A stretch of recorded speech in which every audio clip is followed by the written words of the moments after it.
কওমি হুজুরদের, বিশেষ করে কওমি, দেওবন্দি, চরমোনাই, হেফাজত, এই টাইপের হুজুরদের বিন্দুমাত্র দাম দিলেন না মাননীয় প্রধানমন্ত্রী জনাব তারেক রহমান।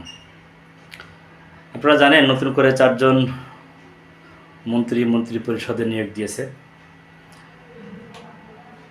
এখানে একজন মন্ত্রীকে নিয়ে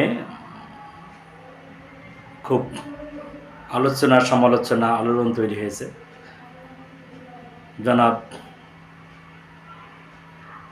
লিংকন সাহেব,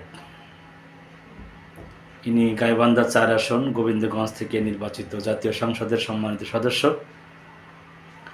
ইনাকে নিয়ে ব্যাপক আপত্তি কওমিপন্থী আলেমদের, বিশেষ করে যারা মাযহাব ভিত্তিক রাজনীতি আন্দোলনের সাথে জড়িত।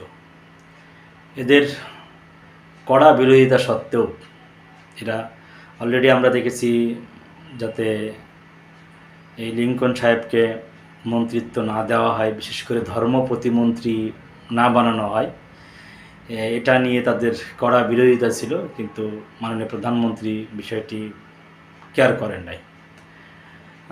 তারা ভাবছিল যে মাননীয় প্রধানমন্ত্রী যেহেতু আমাদের সাথে খুব একটা ভালো সম্পর্ক, মাননীয় প্রধানমন্ত্রী আসলে অনেক চালাক মানুষ, কিন্তু আমাদের দেশের এই কওমি মার্কা হুজুরগুলা, এরা আসলে আমি খুব কাছ থেকে দেখার সুযোগ হয়েছে, এরা খুব অল্পতে তুষ্ট হয়।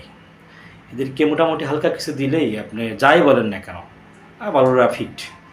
দেখছিলেন না আপনার শাহেকে চরমোনাই কি স্লোগান দিয়েছিল? চাঁদাতরে পল্টনে, কমিশন যায় লন্ডনে। সেই জামাত জোট যখন তার সাথে ভেঙে যায়, তারপর থেকে বিএনপিকে বিরাট তেল মারা শুরু করে দিল। এরপরে একটা প্রোগ্রামে প্রধানমন্ত্রী ফয়জুল করিমকে নিয়ে বসালেন পাশে, বিরাট প্রশংসা।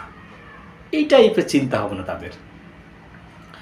আর বিএনপি আওয়ামী লীগ মার্কা রাজনৈতিক যারা দল করে, এরাও বুঝে যে এই কওমি মার্কা হুজুরদের কিনা খুব সহজ, এদের মোটামুটি একটু সালাম কালাম দিলে, দিয়ে একবার খাওয়াইলেই এরা ফিট।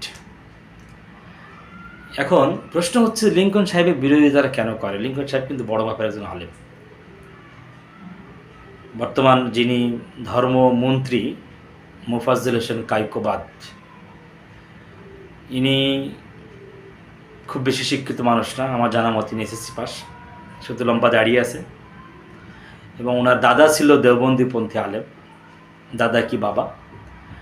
কিন্তু এই লিংকন সাহেব হচ্ছে আহলে হাদিস মতের মানুষ। এটাই হচ্ছে মূল প্রবলেম, আর কোনো প্রবলেম না। ইনি কিন্তু সালাফিপন্থী মানুষ এবং বিদেশ থেকে কিন্তু ডিগ্রিধারী একজন শিক্ষিত মানুষ। অনেক বড় দাড়ি তার, সুন্দর টুপি পরেন, অনেক বিদগ্ধ আলোচনাও করতে পারেন, ইসলাম সম্পর্কে ব্যাপক জ্ঞান, ব্যাপক ধারণা তার আছে। কিন্তু তারপর ওই কওমিপন্থী আলেমরা তার বিরোধিতা করছে, তার কারণ তিনি আহলে হাদিসপন্থী। এটাই হচ্ছে তার বিরোধিতার মূল চাবিকাঠি।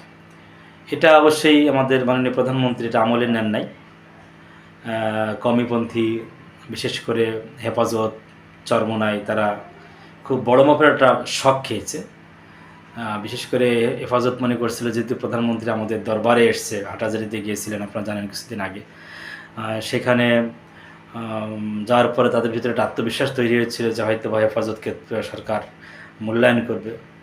কিন্তু সেখানে যাওয়ার পিছনেও প্রধানমন্ত্রীর রাজনীতি ছিল।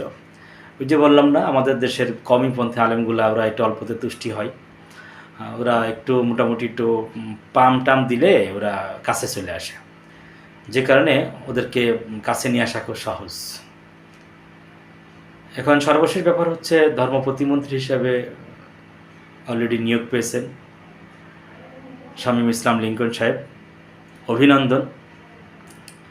এখানে মাযহাব কোনো আমি বিষয় মনে করি না, কারণ তিনি একজন জ্ঞানী মানুষ।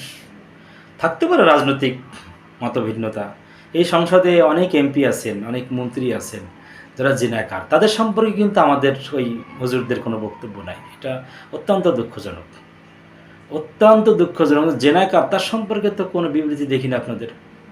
একজন আহলে হাদিস, তার জন্য তার বিবৃতি দিতে হবে, তার বিপক্ষে যেতে হবে। এই সংকীর্ণ মন মানসিকতা থেকে বের হয়ে আসা খুব